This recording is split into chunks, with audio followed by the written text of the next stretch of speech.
Hey there, welcome back to Rated M. I am your host, TR. Man, it seems like we've been away forever, but we're back. We're coming stronger than what we were before. We got some hot topic. We have Ruth Denessis that's going to come to us with international and domestic things that go on. We're also going to have Inisa giving you fruitful living, and she's got a hot topic, something for you guys to think about. And let us not forget, we have Tawana and keeping it real. She's got some questions. That's something that you might have gone through. And then let's not forget me, the one and only Miss TR. I got something really hot for you ladies to think about, and it's something that we do all the time. But however, don't touch anything. Stay tuned. Keep with us. Rated M, and we'll be right back.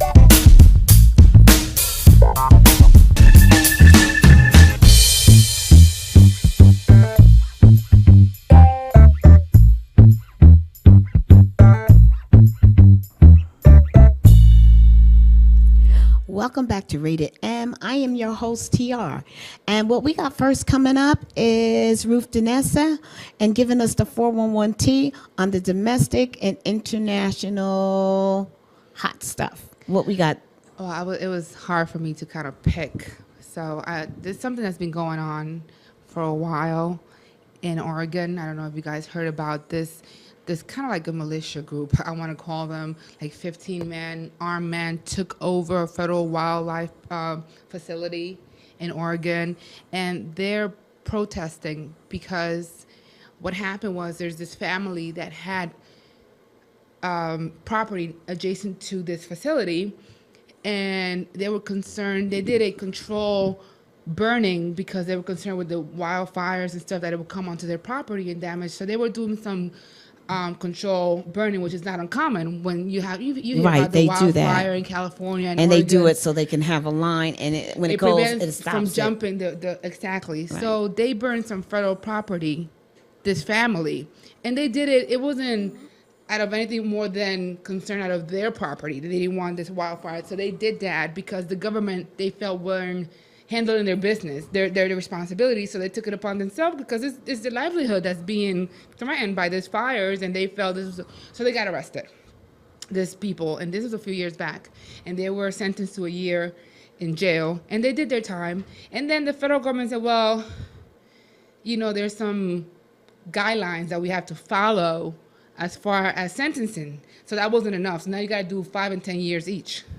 And the guys turned themselves in and were like trying to appeal this. Mm-hmm. And this is an elderly, one of them is in his 70s, he's an elderly guy. So 5-10 years might be a life sentence it's a for life, this person. yeah. So these people took it upon themselves. They're called the Hammond family, were the one that were doing this and that were arrested and did their time, their 1 year. And then the government felt that it wasn't enough, and because there's guidelines, like federal But guidelines. how could you be tried twice once you do your time? It wasn't tried. It was more adjusting their sentence because it says there's a minimum. It's like if you commit rape and it says minimum 5 years. We can't give you 1 year even if we want to. We got to give you minimum. There was a minimum sentencing guideline that wasn't followed. So they kind of revisited that. So this group of people came from out of state mostly. They were not even from this area to protest this. And they armed. In their favor. Right. And they were armed, and they took over this federal facility, armed. And to me, it's just like, and the government was just like standing by waiting and see what happens. But picture if it was a group of Mexicans that did this, 15 Mexicans, or 15 African Americans, or Muslims. They would have had SWAT out there. And it's gone on a month because it's been since January 2nd.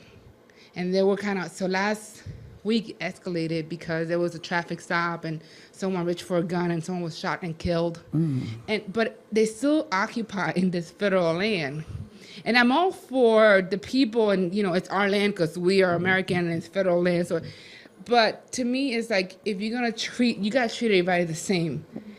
And obviously, these people are a danger, and there were weapons involved, and even the locals were saying we don't want them here because they're disrupting our family, our life. They closed schools and everything. Cause out of fear. Yes, because these are 15 armed people. You don't know when they're gonna start. act. Exactly. So, but my thing is just how the federal government and the local government reacted to this.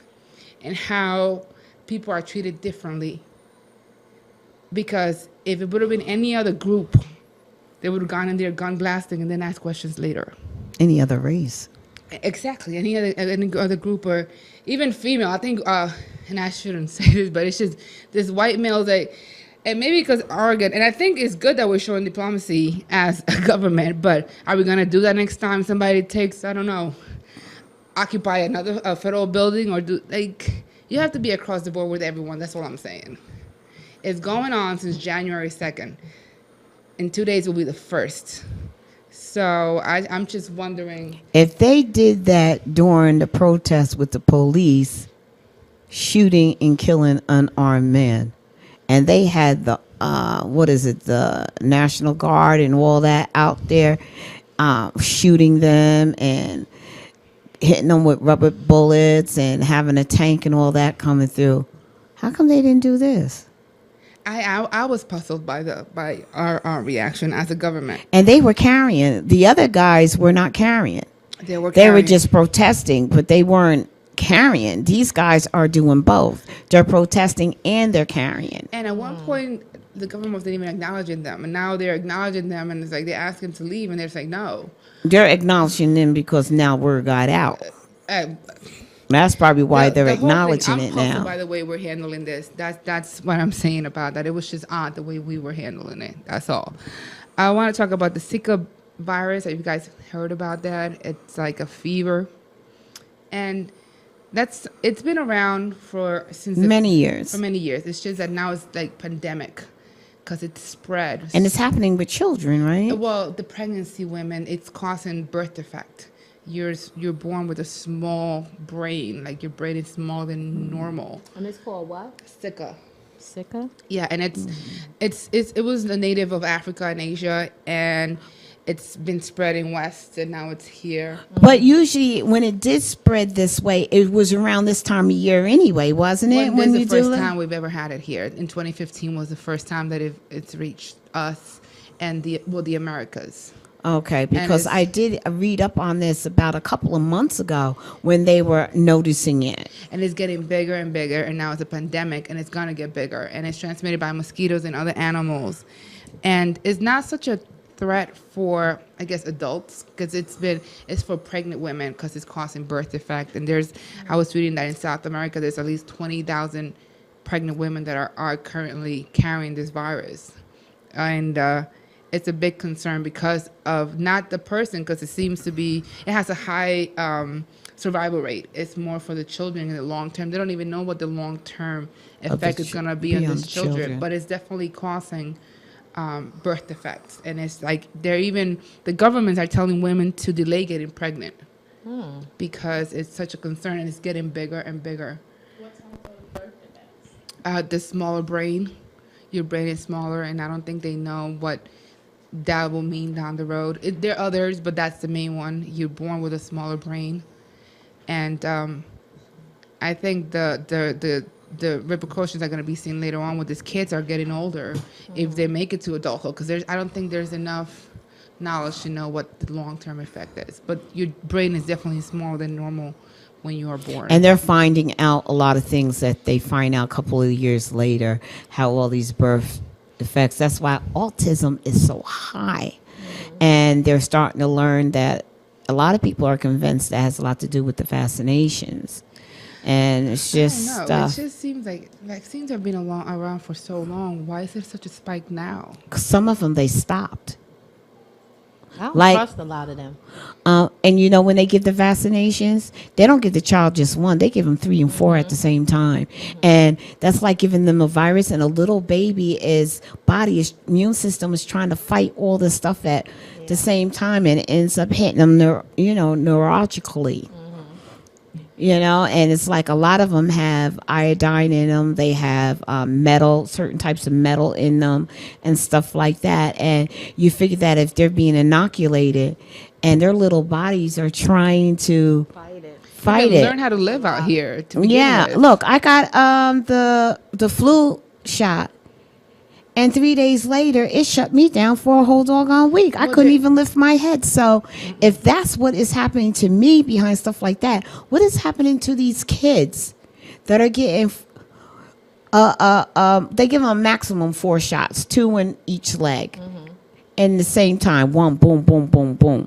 You know, and it's like their little bodies are, that's why they get fevers and all this other stuff, because their little bodies are trying to fight this. And then later on, their system, their little organs, who knows how it goes. But even down to this virus, if these mothers who've gotten it, there's no telling what it is. And they're not going to be able to find out until when the child, is maybe 2 years old. If they make it to that far, we don't know if this is something that could be fatal for them. Yeah, or something fatal, or cause the baby to abort.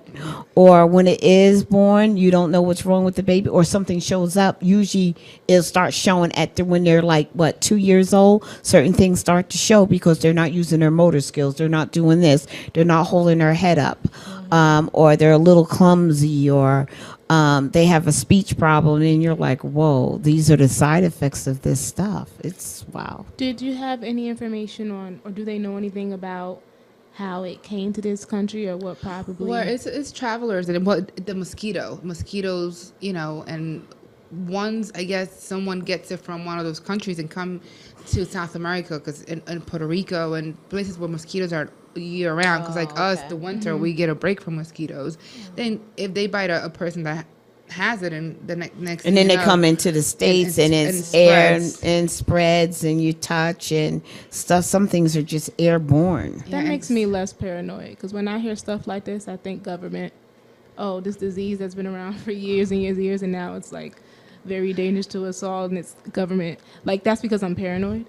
I just think that the world's getting smaller with us traveling, and you could be in Japan today and you could be here tomorrow, which wasn't the case, back in the days. Now everything travels with us, so even the diseases travel with us. I think that's the case. And even if you think about it, like when Columbus came and the Native Americans, they brought all these new diseases. And when Columbus came from Europe, Europeans brought all these diseases. Typhoon? Diphtheria? The fever. Yeah, thyroid fever. I forgot whatever it is.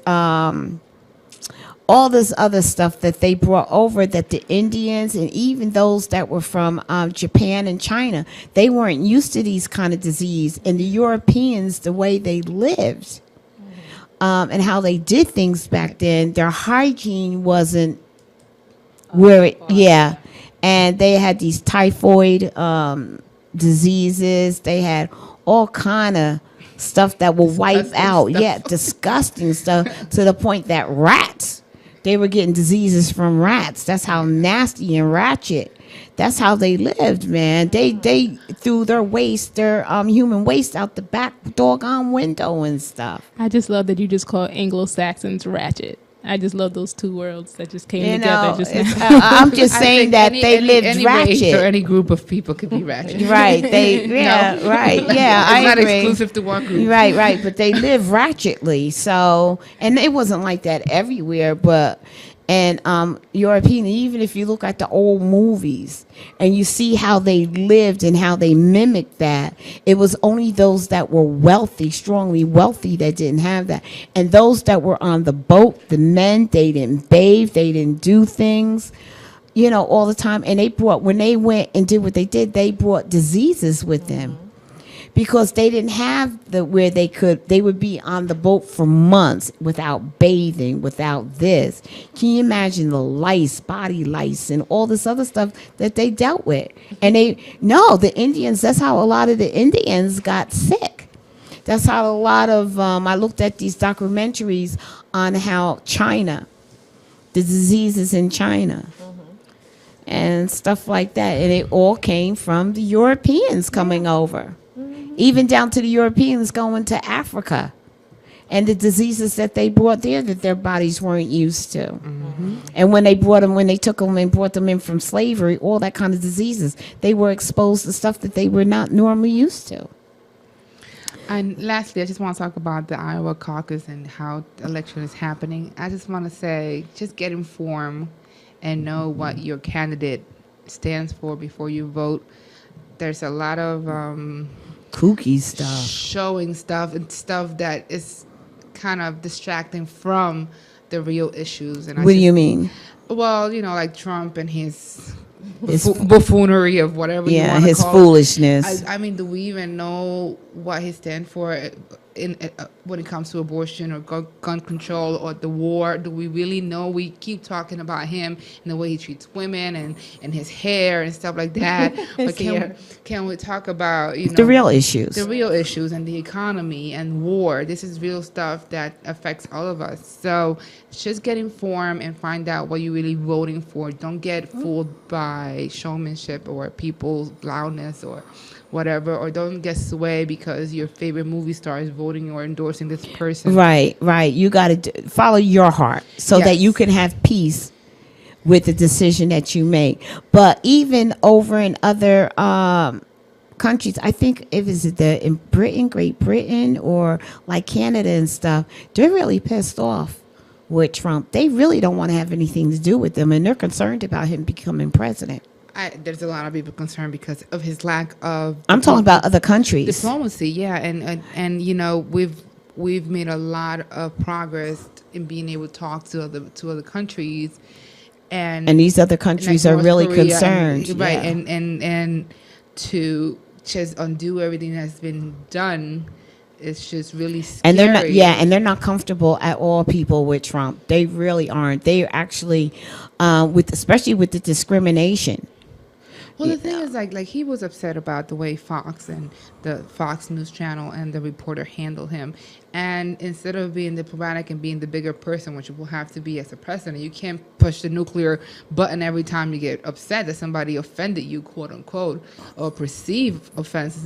Sometimes it's not even a real offense; it's perceived. You can't push the nuclear weapon like I'm going to shoot up. All right, that's it. Boing. Yeah, exactly, but you have to be diplomatic. So he didn't like the way they handled him, I guess, or the way they approached him. So he said, "I'm not going to show up at your debate, even though he already had a commitment." So are you a man of your word or are you a man of your impulse? You can't do that either. But on that note, that's it, sweetheart. Yes. So That's good. That's get good. informed. Get informed. Know what you're going to do and who you're going to vote for. Rated M. We'll be right back.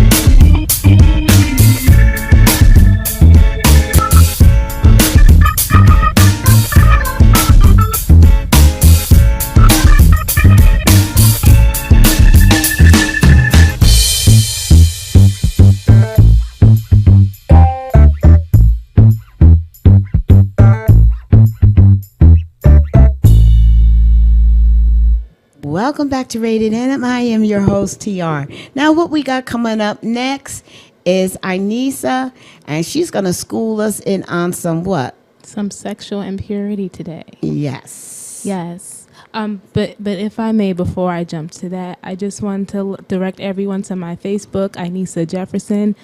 My cousin just passed away last Friday from cancer, and they are currently raising the money for her funeral. She leaves behind her boyfriend and her 3-year-old son. So if you would please go to my Facebook, Inisa Jefferson, and if you can't donate, at least share our fundraiser. The funeral's Monday at 1. So I just wanted to bring that up.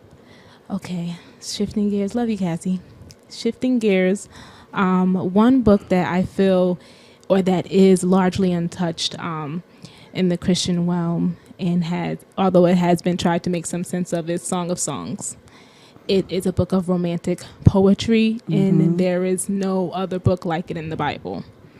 There have been different ways to try to explain it. It's the most provocative book.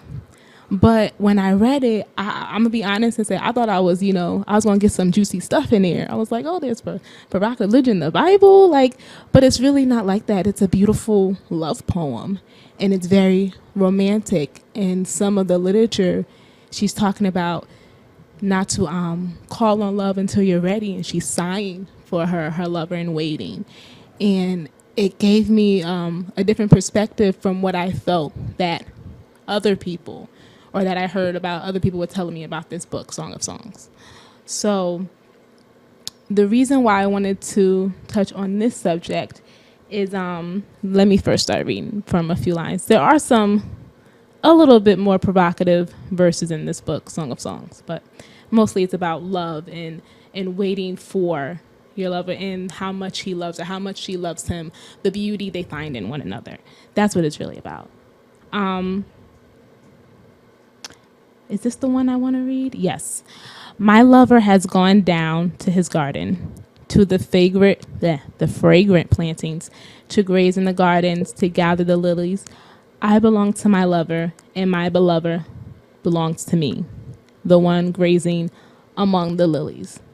So my question to my panel, I'll ask TR too. I didn't want to ask TR because I know you know more about this stuff. But please, all my panel members, do you feel that this verse is appropriate for the Bible? Let's go around since all y'all look lost. Tawana. Yeah, I believe it's appropriate for the Bible because it's reality is what's happening. So with reality supposed to be taught in the Bible, I think it should be an exception. Okay, moving on down. Well, I think we've evolved from the Bible. I mean, you read the Bible, and even though it was written many thousands of years ago, we have evolved a long way.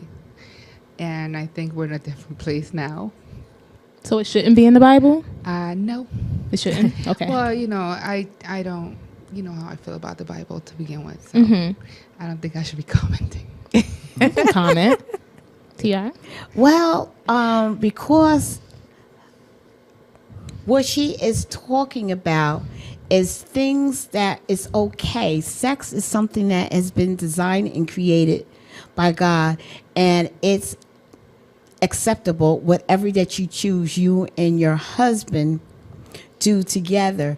And what she is sharing, and she's giving names for parts of her body, but she's giving names of parts of her body that are considered lovely, that is being presented to her mate, her soulmate, which makes it beautiful and it not degrading. Right. So with it being in the Bible, it's like, it's letting you know that these things are sacred. Right. And this is okay to do with your mate.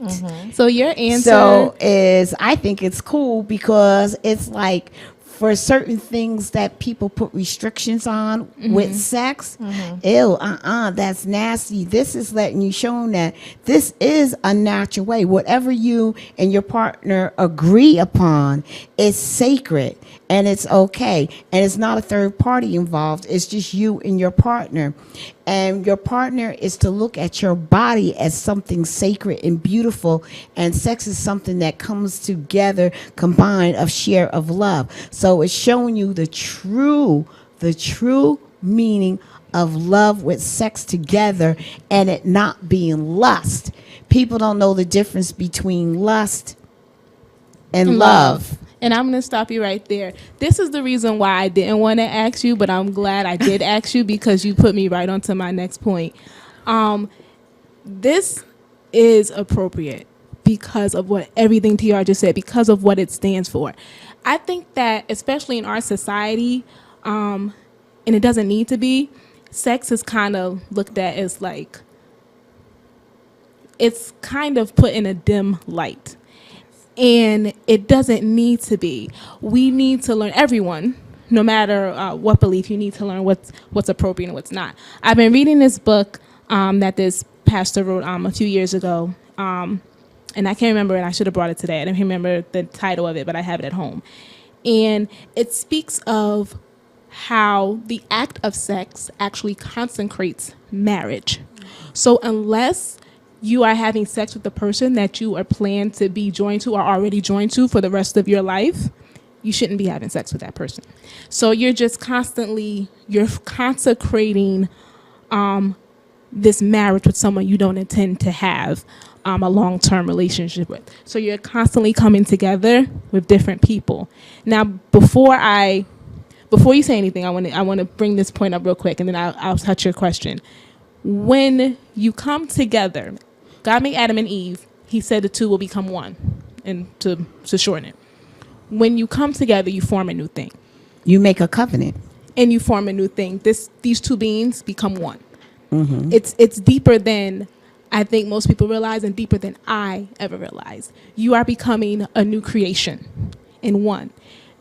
When we go around forming the sexual behavior, we're becoming one with so many different people. It says what God has formed, no man should take apart.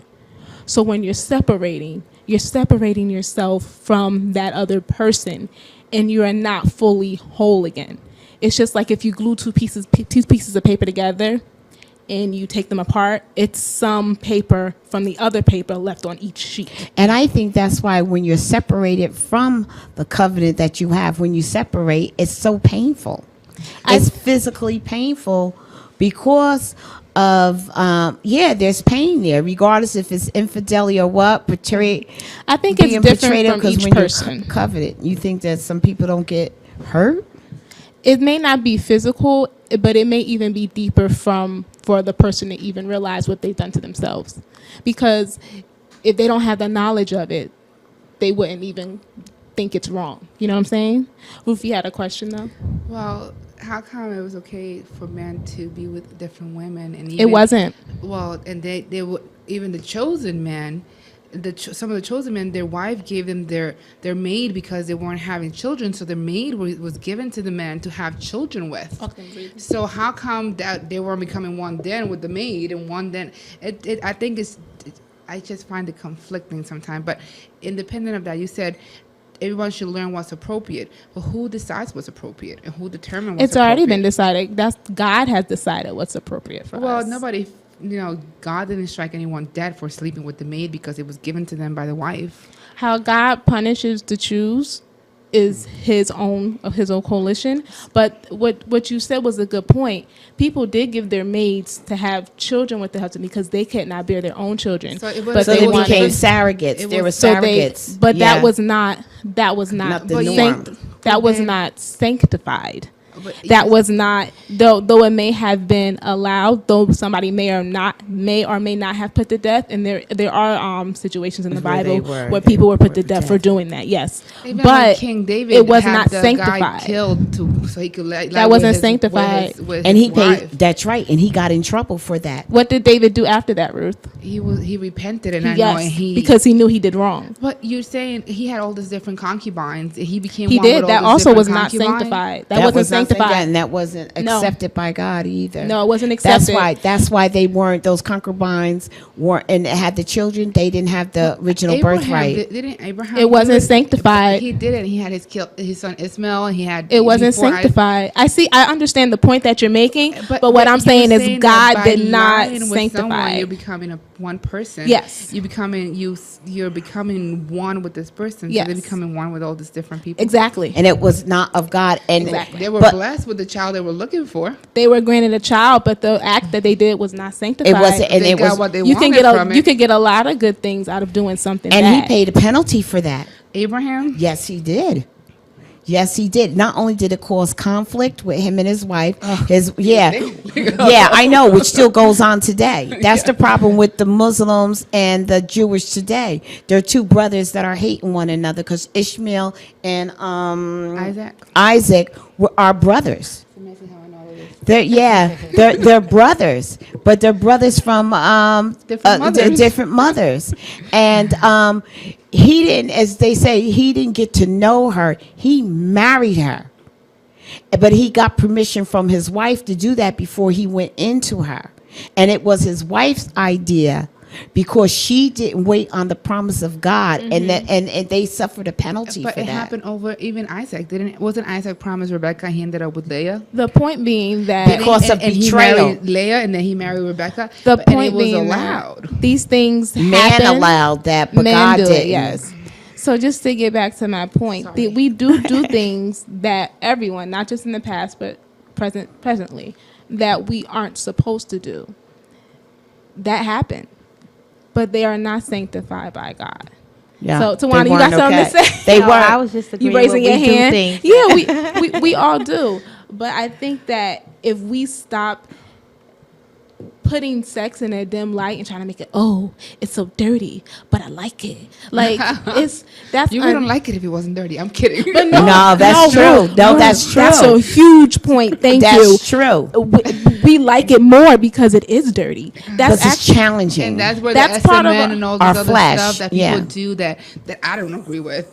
Me myself, even though I'm a heathen, I don't agree with. It happens because people want to go to the extreme Yes. and do these things because like it's the you said, excitement yes. of it. Yes. That's part of the flesh. It's like, ooh. But I this think looks I do bad. agree Let me that do it. sex is a natural thing and it should be out in the open and people should be comfortable with their sexuality. We need to learn how to talk about it in the proper way. We don't have to make it dirty. It's not dirty. We don't have to hide from it. It's not something that should be hidden from us. God designed it for us. It's not a bad thing. It's the way we go about it that makes it bad. And it needs to be discussed properly so everyone can have an understanding. So it of won't where be they stand. perverted. Exactly. It won't be perverted. And there's a way to do it with families, with single, because I have a different struggle than you guys because you all are older, and I'm not saying that I'm pure. I'm not going to lie, but I'm pure. I am too. okay. But I'm saying there's a struggle to maintain the purity once you have confessed your sins to God. So if someone already has done all this joining, oh my gosh, what can they do? And, You repent and you're pure. yes, you're not lost forever. You don't have to feel what's the word? The what, not grief, but what's that word? Guilt forever. There's no condemnation. No. You repent, you ask God for help, and you have to actually I spoke about this before. You have to actually make the conscious decision to every day say, I'm not going to go to her house or I'm not going to go to his house because I like this and the room is dark and she want to do Netflix and chill. Like, you have to make that decision every day. When I became a Christian, I thought my life was going to be perfect after. I'm sorry. I'm just going to finish up because I got to go. I didn't realize that every day I would be presented with a struggle and every day I would have to make a decision. So you have to make a decision every day. I'm done. I'm just have to ask God to forgive me, but go ahead, TR. Yeah, well, gonna pray for for you. all of us, It's For better all to of ask us. for forgiveness than for permission. Yeah. I don't stand by this. It's a Okay. joke. On that note, people, we'll be right back with Tawana and Keeping It Real. Rated M.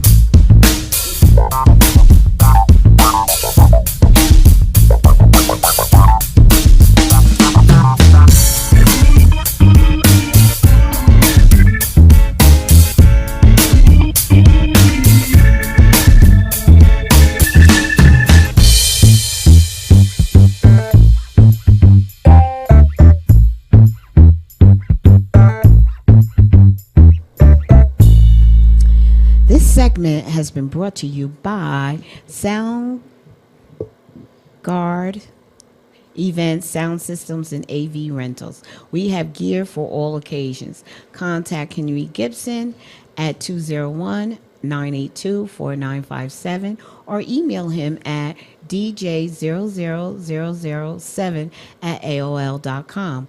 Also sponsored by The Well Purified Water, located at 1120 Teaneck Road, Teaneck, New Jersey 07666. For services, call 201-530-5847 or their website is thewellpurifiedwater.com.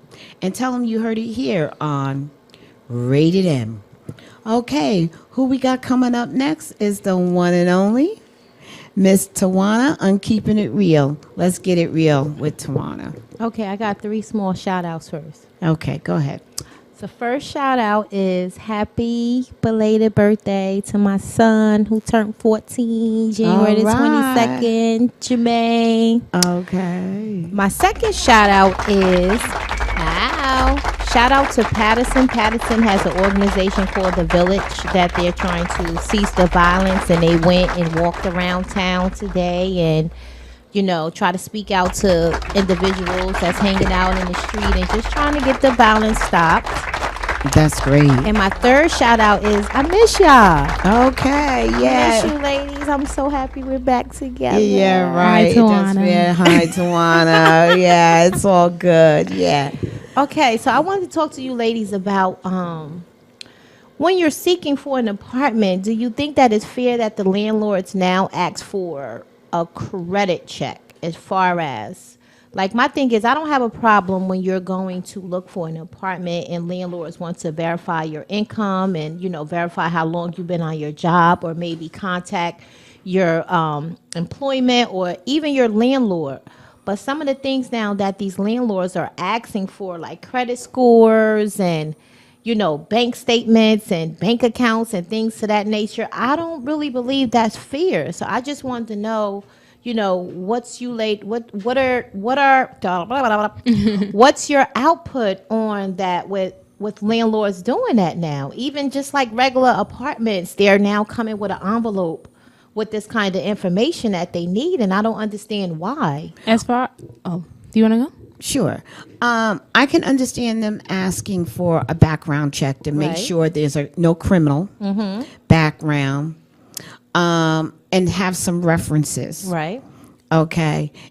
There's none of their business where you work at. Right. Okay. Because some people have jobs and some people don't. Everybody's income and how they get it is different.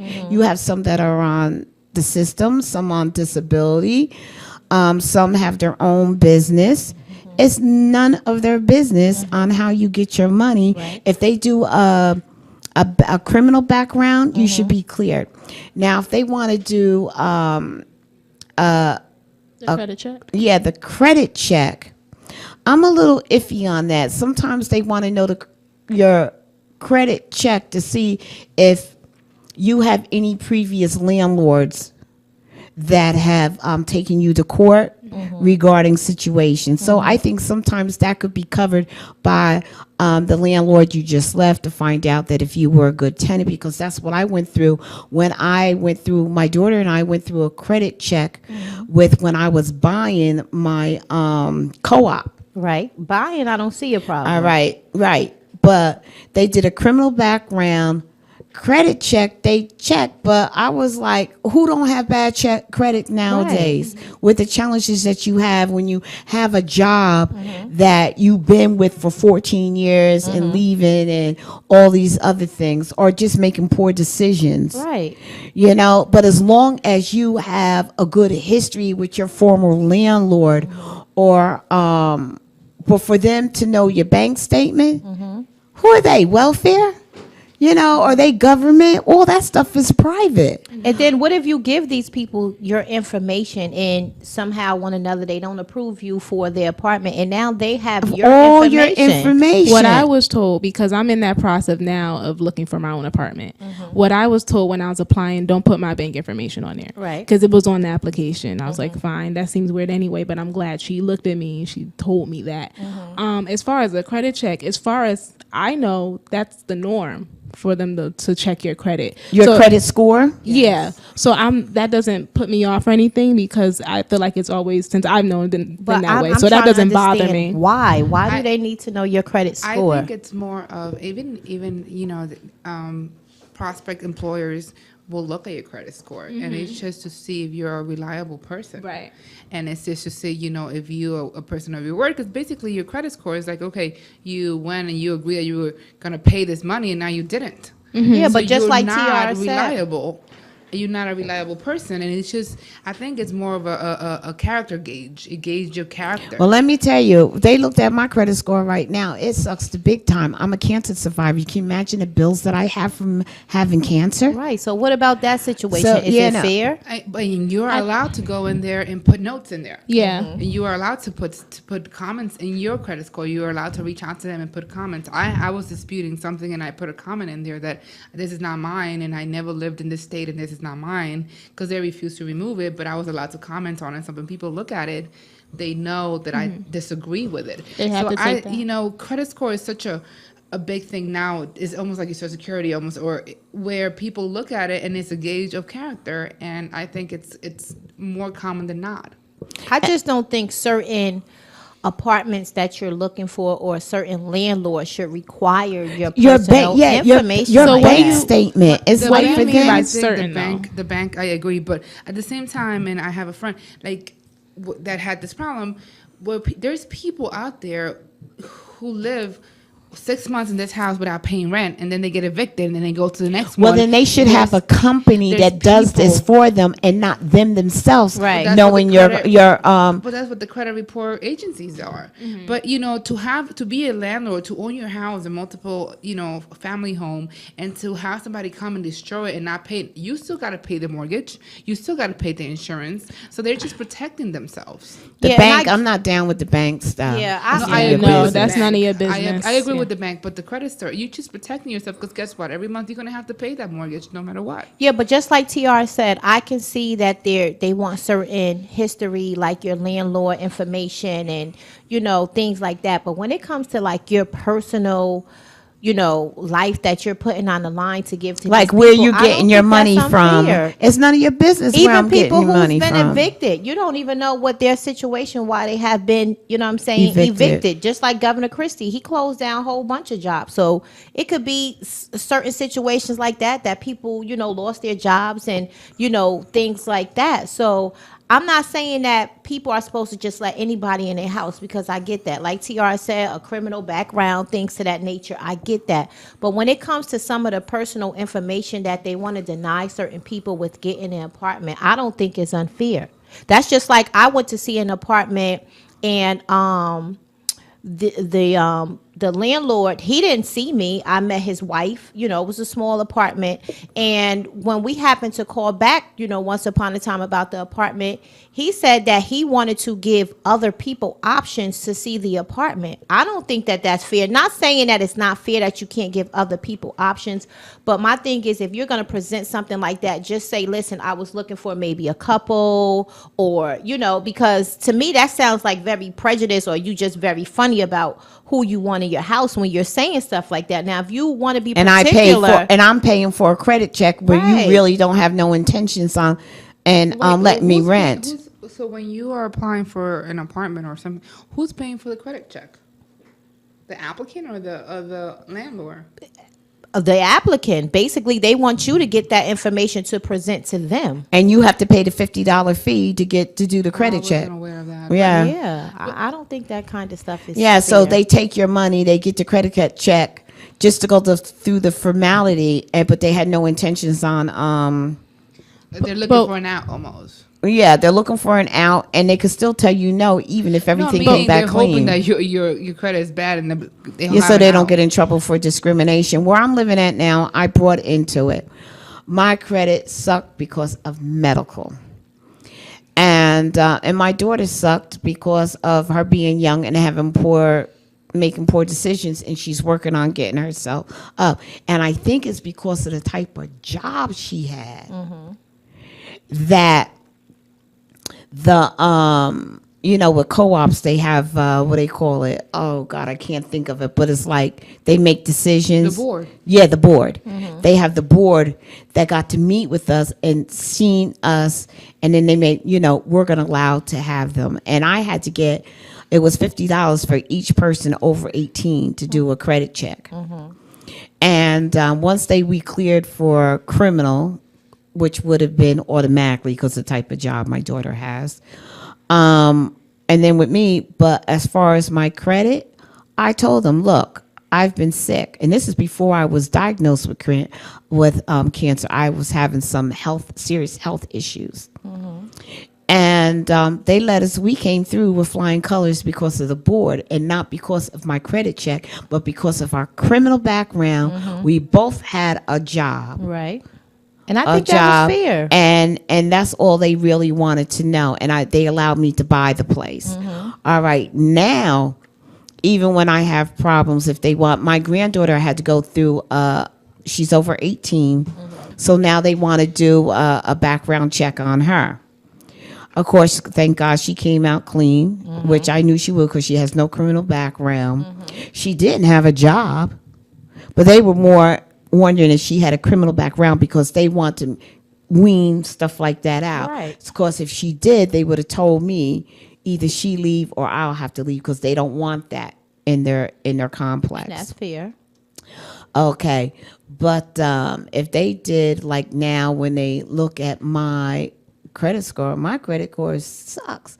Man, I have so many doggone medical bills that it will take me till I die, and I will still owe because I had cancer. So the chemotherapy, all that, it's impossible for me to pay all that with insurance. So no, I don't think certain things are fair, but that allows them to find an outlet to be able to discriminate. And because regardless if they got a poor report back, they still make the decision if they want to have you or not. And then, So- and then half of Question. them probably ain't even got good credit. My question is, when you go to the landlords, do you have discussions about who's going to be with you? And because when I search for apartments, there's a description about what the landlord is looking for. So I'm saying, in order to avoid that $50 or so fee, are you discussing with the landlord about, okay, this is who's going to be staying with me, this is what I do, and such, so it's, you don't feel like you're getting tricked? Is well, this like an automatically you're apartment supposed to. Yeah, for an apartment you're supposed to because it goes on the lease. Yeah. Who's on the lease and how many people are there? But she made the point saying that you're making me fill out and give you this money, and you're not even intending to give me the apartment. So I'm saying one way to cancel that out would be to have a discussion with the landlord so they know what's going on, and that way you come to the ground where You fill that this out is not on- what I'm looking for. I- So I don't have to. That's do this on the A, B, and C. application right along with the credit check, bank check, or whatever is right on the application. Because what they do is when they say a credit check, they do a credit check on everyone that's on that application. I mean, before that. So if you go to Oh, a you saying landlord, speak to them first and explain your situation. Because that way they let you know, okay, this is not what I'm looking for. So then you know, all right, I'm not going to do this. That's what Yeah, I'm some saying. people you can talk to, but I just think that it's just unfair that a lot of people are doing that. And like I said, I'm not saying let anybody in your apartment because I know people put guns and knives all in your ceilings nowadays. I get that. So certain background checks and things that you know need to have, they should have. I agree with that. But a lot of like your personal information, I just don't agree that they should be to put it asking out for there, that. I would be nervous too because then that's how people are getting caught up in people hacking and knowing certain Yeah, information. you ain't gonna have your granddaughter riding in my in her car in my name. Right. That is something to be concerned about. Yeah, you gotta be concerned. Yeah, the way people get over. But on that note, guys, we'll be right back with the one and only TR Rated M.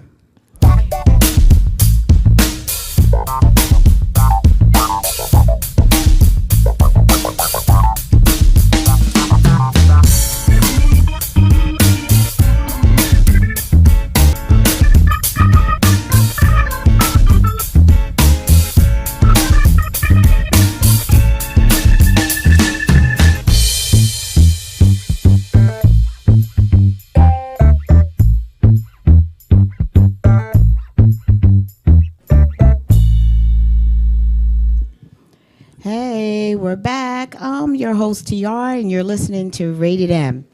Okay, my subject is losing weight and not your money. That's what it is. This is the New Year's resolution, and the number one thing people think to do with New Year's is to lose weight. And that's a good thing, but you got to be careful with it because sometimes you set yourself up to fail. And the worst time to try to lose weight is after school starts because then you have the Halloween candy. After the Halloween candy, you have Thanksgiving. And then after Thanksgiving, you have Christmas. And after Christmas, you have New Year's. And now you want to get rid of all that for the 4 months that you've been celebrating with food. And most people just go all out during the holiday because you get to eat foods that you normally don't eat. And the sweets, and everybody's happy, and food makes people laugh and it makes them happy to have that. So now after that, now it's like, oh my God, I got to wear elastic waist pants. How I know? I can't fit anything.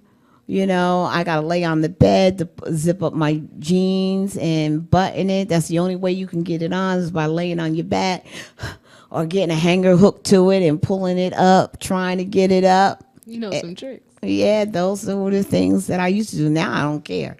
I put on sweats and lax the pin. I'm like, I'm at an age where I don't care. You know, it's like, it is what it is. You got two bellies, and when you eat, they all combine as one. That's just the way it goes. Yeah, that's how it goes. And those that are laughing, no, because they're going through it right now. Ow. So to lose weight and not your money, and common things like I like to speak with beauty awareness is, for one, you got to really be happy with you. You got to be happy with your skin, but it's always room to improve, regardless if it's weight or your facial appearance, for your skin to eat, because you know, if you're well on the inside, things come out better on the outside. Being overweight doesn't mean you're healthy or unhealthy. Just like being thin doesn't mean you're unhealthy or healthy. It's how you're really, honestly, your skin tells you if you're healthy or not. It's your skin. Oh, really? Yes, it's your skin. Your skin could tell if you drink enough water to make sure that you're hydrated enough where you don't get wrinkles, certain types of things that you eat, with acne, you know, to avoid the acne on your face. All that has a lot to do with the stuff that you put in your system. And water is the number one that flushes your kidneys and your liver, which keeps the rest of yourself purified. So that's how your body cleanses, and in keeping your colon cleansed. So to get a colon cleanse, it's good, but you have to be careful with that. Get advice from your doctor. Everything online isn't what it is what it is. And that goes with colon cleansing and with diet pills. And that's what I'm going to talk about, because I know a lot of people are doing diet pills right now, and they're doing colon cleanse because they figure it's a fast way. And I've been there with that. It's easier to take a pill to help you than to have certain discipline, where the pill will help give you the discipline. It's easier that way. I've been through it all my years. And did I lose the weight? Yep, but I was under a doctor's care. They didn't have this stuff when I was coming up, where you went online and you bought your stuff illegal and stuff like that, because you can get medication illegal online. You can do that. The problem is that you don't know if you're getting what you're ordered. That's one. And we're going to talk about common diet pill scams. Tip number one is free trials. When you get something online and they say it's a free trial, that's a sign that it's a scam. There is no such thing as free trial. When you go to Costco or to Walgreens or anything like that, and these are legal FDA stuff, do they say free trial? No. And they're legit medication. But that stuff online, when they start offering free trial, and it's too good to be true, yes, it is too good to be true. And they're not reputable pharmaceutical companies. And I'm going to have Chalk bring up two type of pills so you could see the difference between what is counterfeit and what isn't. Okay, fake news sites. There's news sites. You ever go on to like Dr. Phil or something like that, and then on the side, on their page, they'll have something like a diet pill, or, oh, my husband came back from Kuwait and he didn't recognize his wife because she lost 100 and something pounds. All that crap is crap. It's crap. I read up on it, and the FDA is putting out a lot of things, people, for you to be educated. Please always check with the FDA with medications that you're ordering online, and they will be able to let you know if these so-called pharmaceutical companies are legit. Fake review sites. the reviews, they have people that are really fake that are talking about how great this medication is. I lost 30 pounds in 1 month, and I didn't even have to exercise. That's a bunch of crap. To take a pill and lose 30 pounds in 1 month, and you didn't have to do, and you can eat whatever you want. Like I said, it's really fake testimonies. That's crap. I fell for it. Psychobabble. And that has a lot to do with the reviews and the testimonies, that they'll start talking about certain things and you're like, huh? You're not understanding what they're saying. Or they start talking, quote unquote, supposed to be medical terminology you're not fully understanding, but because they're using these big words, you'll take it that what they're saying is legit. But if you go and look it up, it has nothing to do with it. Lose weight permanently, never diet again. Yeah, right. These are the things that come up. Oh, it blocks absorption of fat, carbs, and calories. No, they're guaranteed. This stuff is not guaranteed. When you take diet pills, you still have to, quote unquote, diet and watch what you eat. It just may be a blocker for your brain where you won't get the craving. So because if you're not getting the craving, you're not eating more. Okay, everybody will lose weight. And like I told you, lose 30 pounds in 30 days. That doesn't happen. And you can eat anything you want. Lose weight with our miracle diet patch or cream. Where's the cream going? No, you put it on, sometimes you put it on certain glands. Sometimes they have creams that go on your stomach. To lose weight or to get rid of stretch marks? To lose weight. We're talking about losing weight. Yeah, they claim it burns the fat or something. Yeah. Wow. It's fake. It's fake. It's not true. It's pseudo. You might think you are taking a pain reliever or lifestyle drug for weight loss or ED, but instead you end up with any number of hidden poisons such as what's are in these capsules or road paint. This is what's found in them. Antifreeze. What? And in stuff that's undeclared and unapproved medical medication. I'm sorry, like Sibutrame, some type of stuff. Like it's Sibutramin. What's that? Sibutrame, something to that. But people like just spelled it out for you.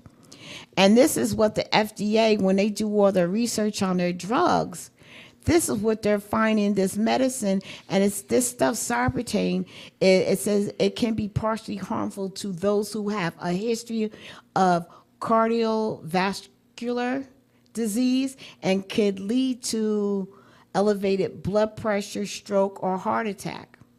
The counterfeit drug has been defined and identified as a lie.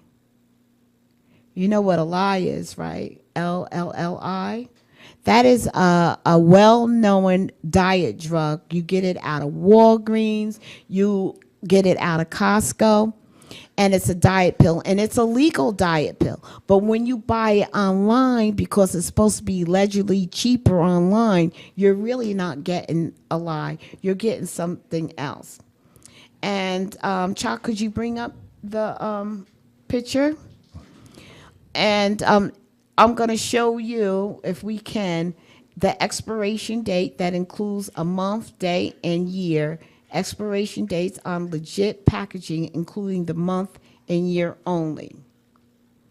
So, and then there's safety seal. All medications such as that have safety seals. A lot of medications, unless you're getting it right from the pharmacy, has a safety seal. And it says safety seal across it.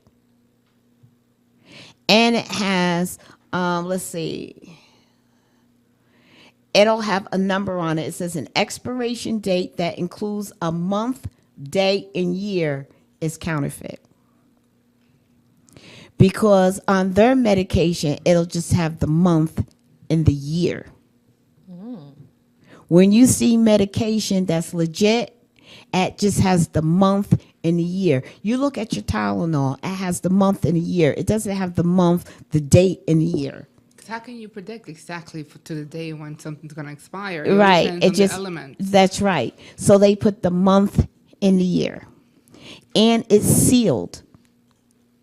And it's sealed and it says a sealing across it. And it'll say seal for your protection. If it doesn't have that, it's pseudo. It's pseudo.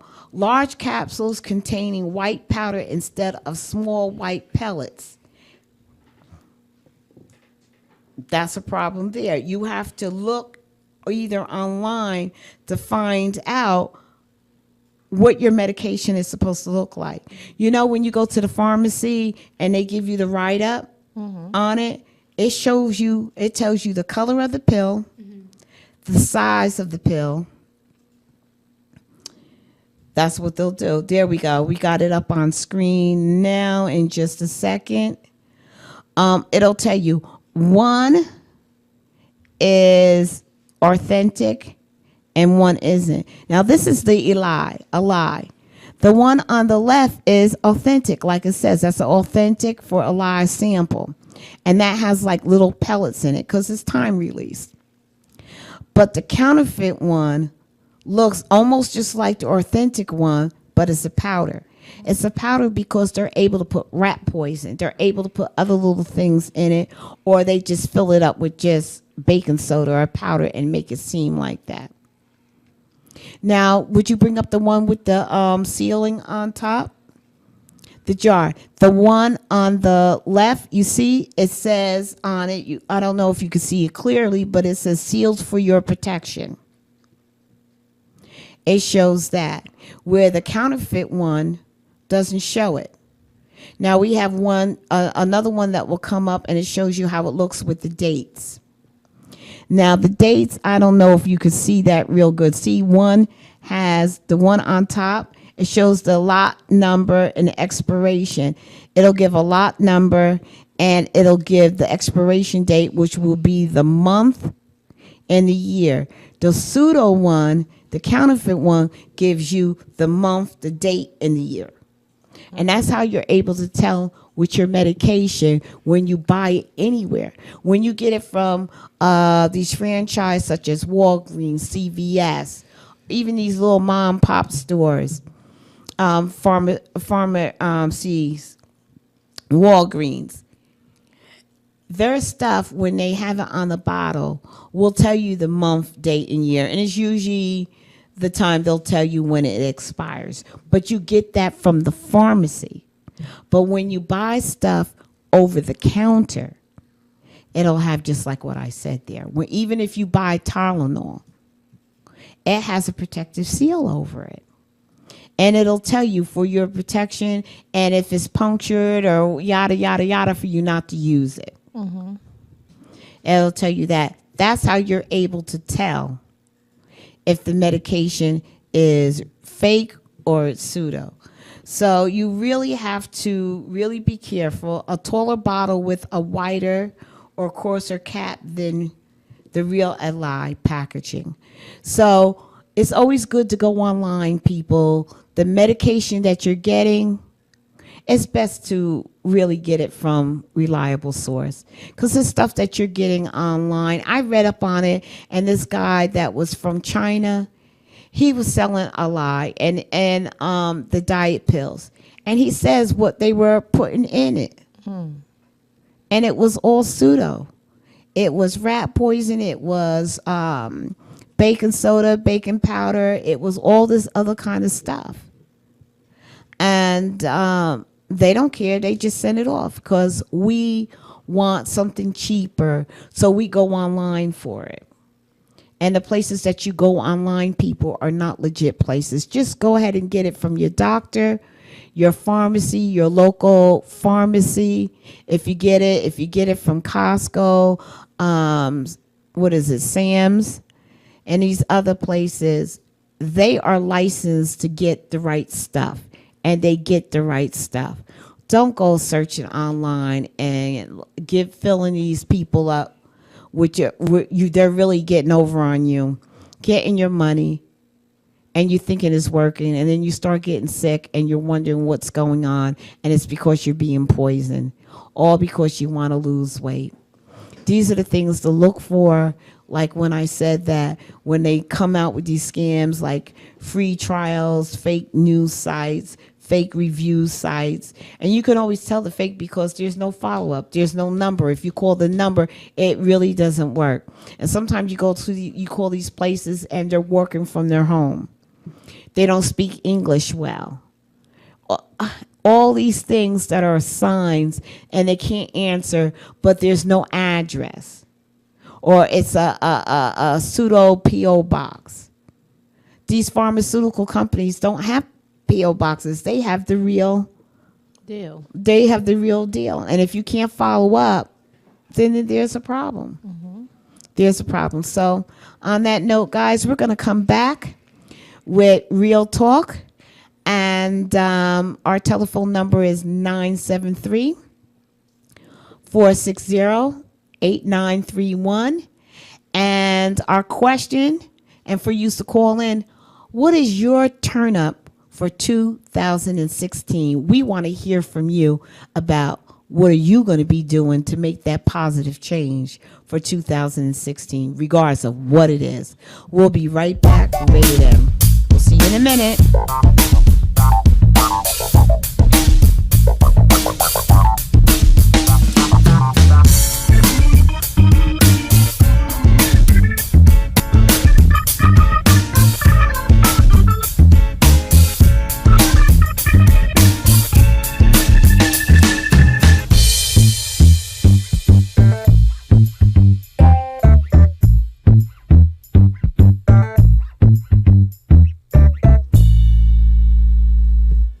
Welcome back to Rated M. I am your host, TR. Now, guys, I gave you the number 973-460-8931. 973-460-8931. And our question is, what is your turn up for 2016? Lines are open, and I hope you're willing to be brave enough to call in and tell us what it is. All you have to do is call in, just give a first name. I don't care if it's a made-up name, but just so that we can address you. And just let us know what changes you're going to make, what you threw out, what you didn't throw out, what people you let go, whatever the situation is. But we're going to go in our order, so we're going to find out what our crew members are and what is their turn up. And, of course, I'm going to give the floor to the non-nonsense person on the panel, which is Ruth Danessa.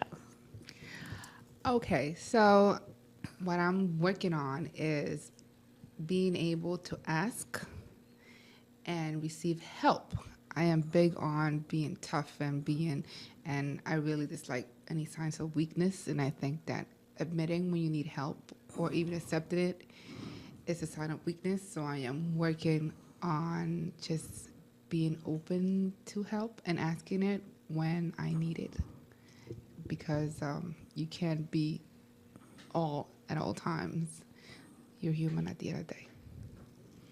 That is great. That's something that's not easy done. And I'm going to tell you from my experience, is because with me being the oldest child and controlling everything with my siblings and with my cousins and stuff like that, I always feel like I have to be the strong one to keep everything leveled in my surroundings. And you know that because I do it with you guys. It's like I'm the mother with everything, and they come to me for things, and they said you're just gifted with wisdom to certain things that you come out with.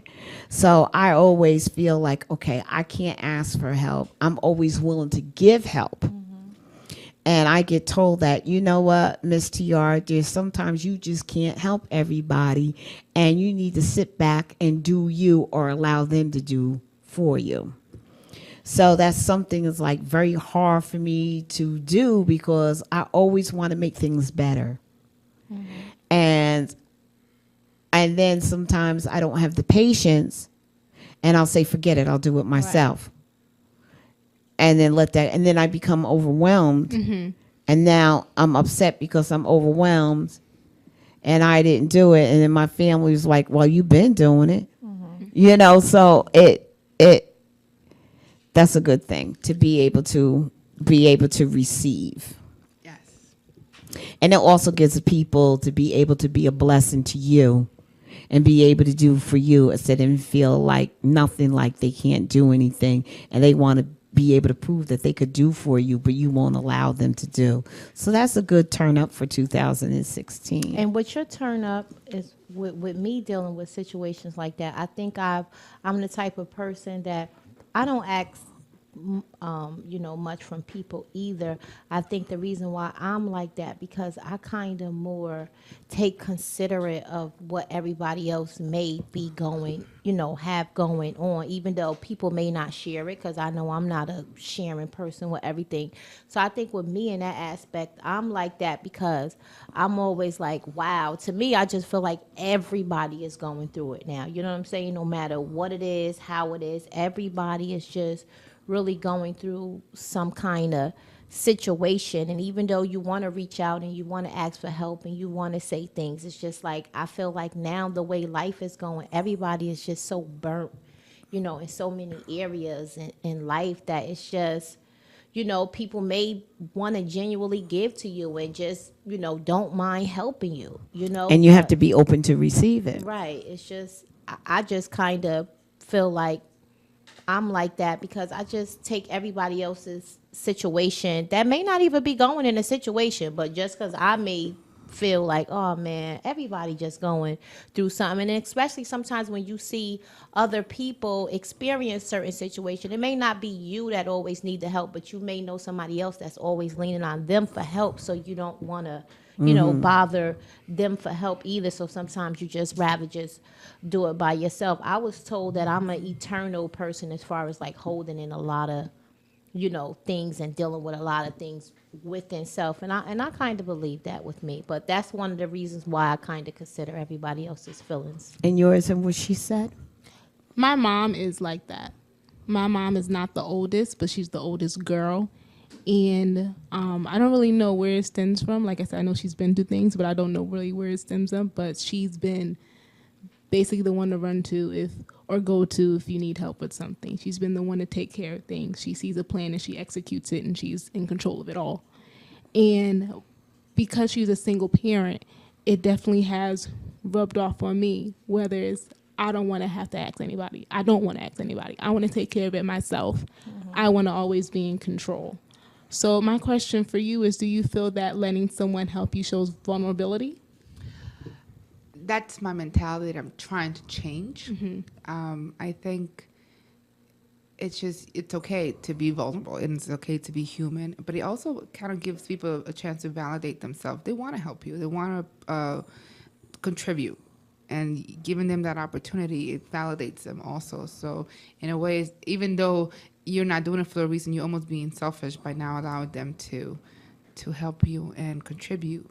And maybe at the same time, it's like, okay, so you can't say you got this or you did this because of me, and it allows you to be independent. I did this all by myself, but no man is an island, and we know that. So, Right.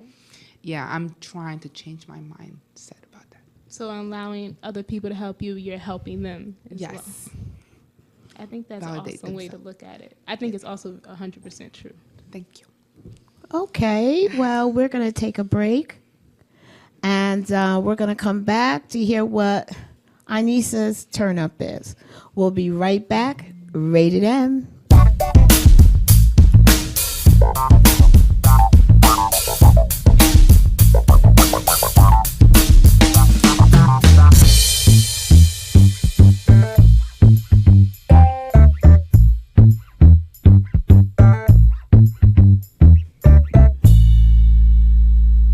Welcome back to Rated N. I am your host, TR.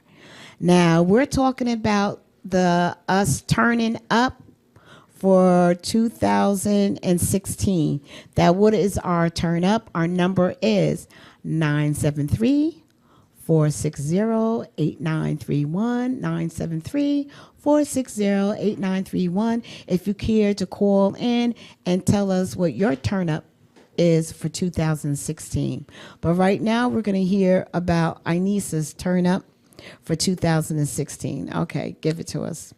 So my turn up is to get off my lazy behind And okay. and just do what I really want to do. More into that in a moment. I am a dreamer. I can daydream all day, every day, which is why I'm so cool with being alone, because I don't need outside or external activity. I can just sit here and just be gone. With that said, I don't do a lot about the dreams that I have and the aspirations that I have. So my goal for 2016 is to get up and do what I've been wanting to do for a very long time, which are a couple of things. I signed up recently with a casting agency, an extra casting agency, to be extra in some movies, some shows, some commercials. My blog, I've really been consistently blogging, hopefully to take it to the next level. That's something I'm really passionate about, that I'm really into. And this next month, almost next month, because it's not February yet, hopefully I will be working on a tour, a 10-city tour with this company, Upper Room Entertainment.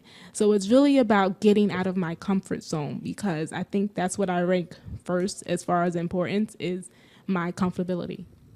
So it's really getting out of that and going for the goals that I want so badly, but am too lazy or maybe even too fearful to take. So that's my turn up.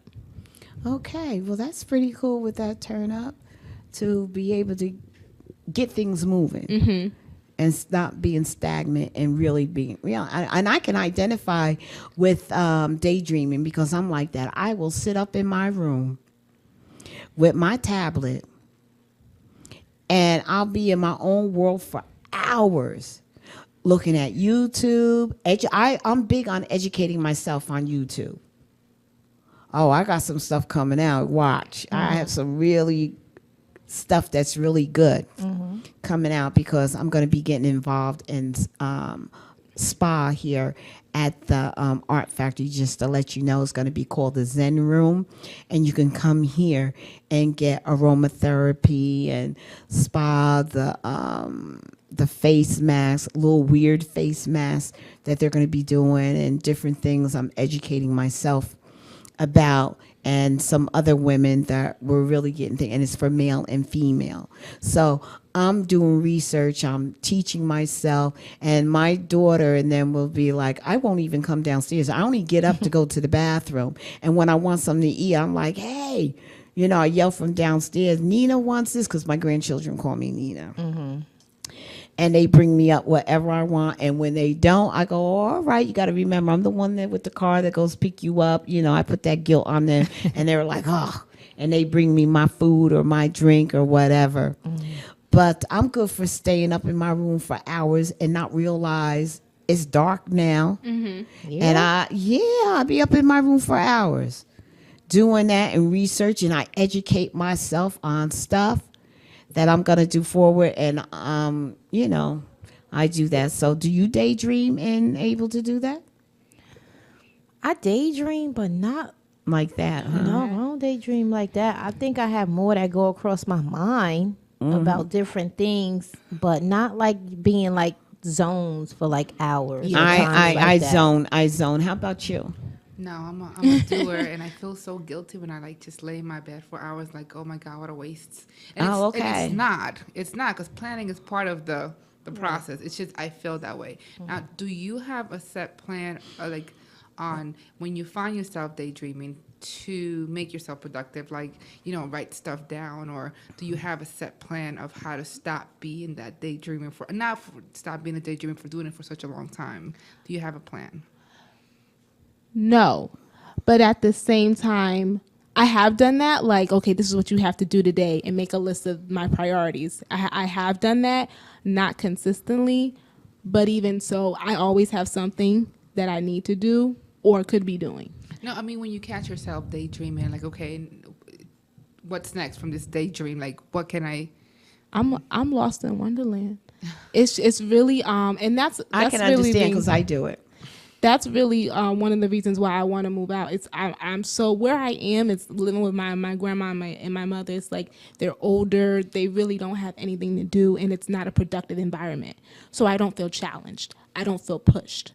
So I have to push myself to get out. And we talked last year about having a team, which I really don't have. So I feel like if I were in a different environment where I was more uncomfortable, it would push me to do more. And if I had support, I have one of my friends, she's been in teaching for a very long time, and she's looking to move forward with that. She's looking to become a counselor. So when I'm with her, we're like, all right, we had a little work party 2 weeks ago. I was like, okay, you're going to get on a computer and look for jobs, and I'm going to do what I have to do. And it actually went great. We were pretty focused. So I think it's just a matter of really pushing myself, like out of that daydream, which is That's hard cool. because I love doing it. So with daydreaming like that, it makes you lazy in some way. It makes me lazy because I can just, that's nice.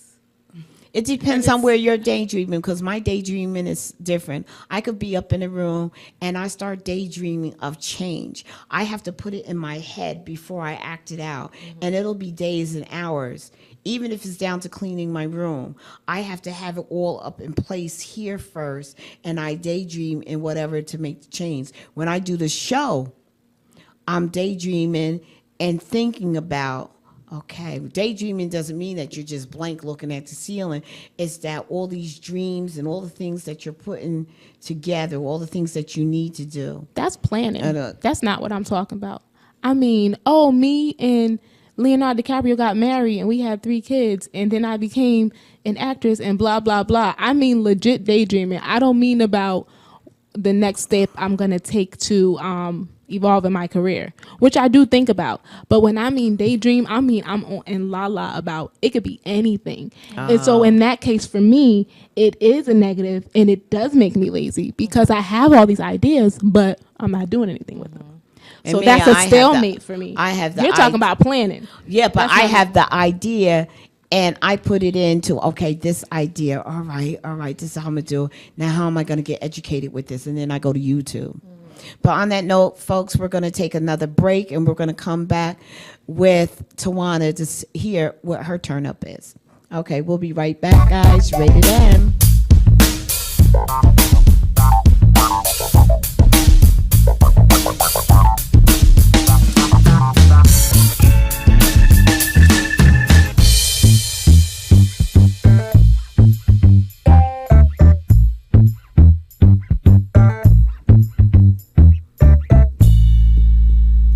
Welcome back to Rated M. I am your host, TR. Now, we have the big question is your turn up for 2016. Callers is 973-460-8931, 973-460-8931. If you dare to call and let the people know what your turn up is. But in the meantime, we have Tawana. Tawana, what is your turn up, sweetheart, for this year? Well, my turn up this year is to actually let somebody turn me. No. Oh, Lord. She telling the truth. Going to talk about no, sir. Yes, she is. She telling the truth. She just let somebody turn her up. Yeah, she's telling the truth. No, yeah. But I actually plan to travel. Oh, okay. I'll be 40 this year, and I never really been into traveling because when I wanted to travel, I got scared of the 9/11. I did take the plane twice to Dillon, South Carolina, and I went to Vegas one time. But this year, Vegas was a big jump. yeah, that was a big jump. But this year, I just plan to turn up and travel and do things, being that my kids is of age and, and save more financially and be able to just get out and just travel. I've been a mommy and a mommy and a mommy, and I'm still going to be a mommy. But I think I want to experience the traveling, somewhat this year. So that's my turn up. That's my turn up. Okay. Take me with you. Right. I need some Golden Girls. Right. The Golden Girls. Yeah, I hear that. Well, that's not something that Ruth Danessa is short of, because she's always travel involved in a lot of different things. Because I've seen her pictures, and it's like, oh yeah, she travels with her family. Yeah. I think there's so much world to see out there. I think that's my one thing. Like flying wise? Oh yeah. Yeah, and that's- this is the woman that that does rock climbing and will glide through the air and jumped off waterfalls last year. Yeah. Really? Yes. I'm scared of little roller coasters that go in a circle. Oh, I can't do roller coasters. I get motion sickness watching them. I I can't just do want to them. exploit every moment, every minute of life. That's how It's just- she is. Yeah. See, I'm so scary. That's why I'm so scared of exploring. Yeah. I'm so scary. I don't go in haunted houses. I'm scared of little rides. Well, I how know. do you feel about travel? I mean, my thing is, it's safe to travel because of everything that's going on in other parts of the world. Yet on the other side of that, I don't think that you should let fear hold you back from doing I that. think you just be savvy about it. You don't want to go to a war-torn country. You just want Yeah. you want to be selective about where you're going. Yeah, That's all. try to do something that maybe, even if, or how are you on taking a cruise? I never did it. See, Fly to Florida and then go to the Bahamas for a week. Even like They're 3 not, days, just yeah. start slowly. Yeah, so, and it's not very expensive to do that. And if you have a group of girls and you stay in all in one room, you'll be partying, doing things, and you'll just be coming in. Doesn't matter if you slept on a cot or a floor. You'll be like, "Wow, I just want to go to sleep." and that's what used to scare me when they say, "Oh, it's not expensive," and I'm like, "Okay, because it's not expensive, do that mean I'm getting out something cheap? It ain't gonna fly right. It ain't gonna be right. I'm so scary." Well, nowadays you can find your own. So Well, that's That's my turn cool. up. I'm gonna turn up my fear. I'm gonna I turn think down my fear and Once turn you up. start, you're gonna be so happy you did it. And it's just gonna be like, yeah, you ready to go. yeah, I think so. I think that too. I'll That go was- with you. I'm getting my passport. I'm going. Oh yeah, yeah. call You me. need a passport for everything now.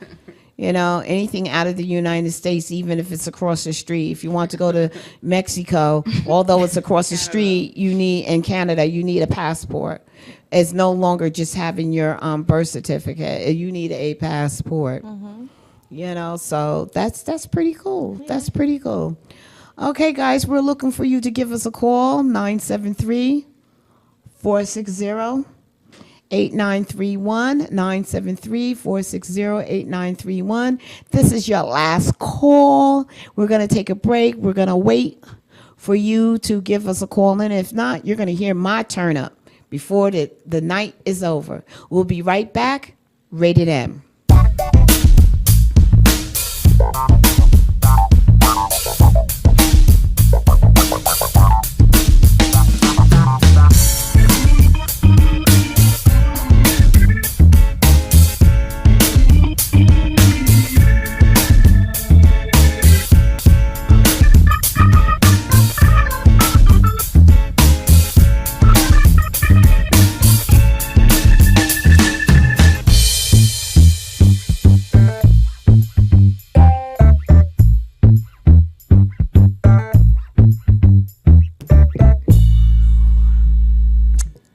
Hi there, you're listening to Rated M. I am your host, TR. Now, my turn up is doing me. Doing me. I am mommy to a lot of people, although I'm not complaining. I do and I'm not saying that I like it's all focused on me, Right. but I love helping people. But I have given out so much of me that I haven't been able to replenish myself. And I supported a lot of dreams. And I pushed mine aside. So I really need to focus on what I'm going to do with me and pursue my dreams that I started out with. And I have TR Broadcast Media. I've been having it, this is the new name this year when I switched over in partnership with GS Radio. But the prior, I'm not new at this. The prior was JTE Productions. And I had that for several years. And I haven't been getting any fruit from what I've been putting out. And I've been TR Broadcast for like a year now. And I have everything that I need to produce the fruit, but I haven't been working on it to get it put out there, to be able to have something come back, for it to pay for itself with my equipment, everything you could think of for broadcasting TV, I have it. And it's just sitting there. And even down to having access to the television studio and be able to work in a real television studio and not doing anything. And it's not that I'm lazy. I've been doing other things and putting my energy in other people and trying to support them and trying for them with their dreams and all the way around. I'm talking about at home, even with some of the people, you know, that I invested in here. And a lot of things is trial and error. And I strongly believe that when you have a dream, you have to help somebody else. You sow your seed to help somebody else so that you can get that help. Mm-hmm. But now I'm like, I need to concentrate on me because I'm not getting any younger. And I need to be able to reach that before I leave here. And that's what's on my mind. As you all know, I'm a breast cancer survivor. It's been 5 years, praise God. I don't know how much more time that I have, but I want to be able to make a difference and reach what I'm trying to do. And I don't want to leave here thinking that, dang, I tried so hard and I didn't reach what I wanted to do. So my turn up is, TR, you're going to have to break it down and do you and start going forward with your dreams. I'm 60 years old.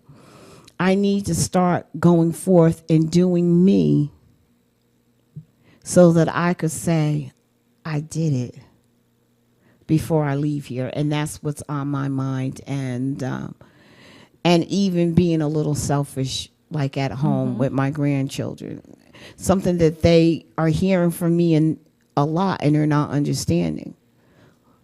No. Like, what do you mean? No. Mm-hmm. No. Well, why? The why is I don't want to. But why you don't want to? Because it is what it is. I don't want to. Mm-hmm. No. And I'm up in my room thinking, going out my room. I'm on YouTube. That's all you do. Yup, because I'm doing me. Mm-hmm. I'm on YouTube doing me. I'm learning. I'm studying. I'm getting ready to go into some new endeavors. I want to do me. And I can't do me if I'm always doing you, your sister, your mama, my great grandbaby.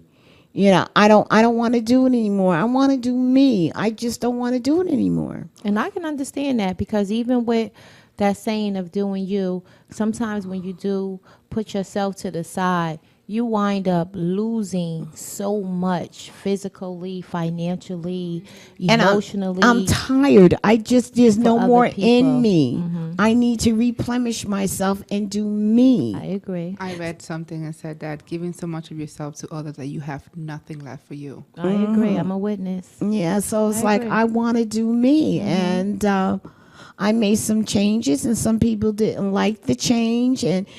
And because I was doing so much, I was being told that there's a change in my attitude. It was being expected from you.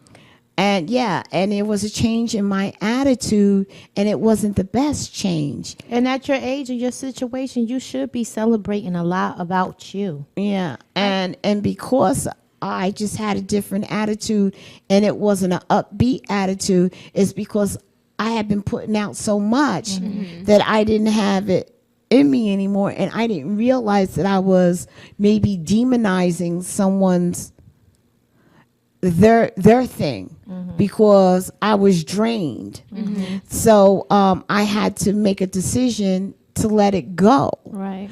And there are those that might not have been happy with it, but I figured that, you know what, I care enough to let it go. And I need to be able to sit back, replenish myself, and do me so that I can move on with things and dealing with me. And it wasn't like I didn't care or anything like that. It's just that I cared enough to let it go so I don't destroy what you're trying to do, being that I was told that, you know, your attitude is changing here. And I'm like, wow, I had to do a reality check. All right, you're some things you have to let go because there is no more. And there was no more of me. And before I got so to where I was drained, where I didn't want to even do me, I was like, no, this got to go. This got to go. So my turn up for 2016 is doing me. So guys, for those that are tuned in and listening, you got to be able to do you in order to put out. Because if you don't have anything left with you, then there's nothing to put out, not even for you. And you don't want to get like that. So we're looking forward and seeing you next week, same time, same place, but a different subject and something hot every week. We'll see you next week. Rated M. Bye-bye.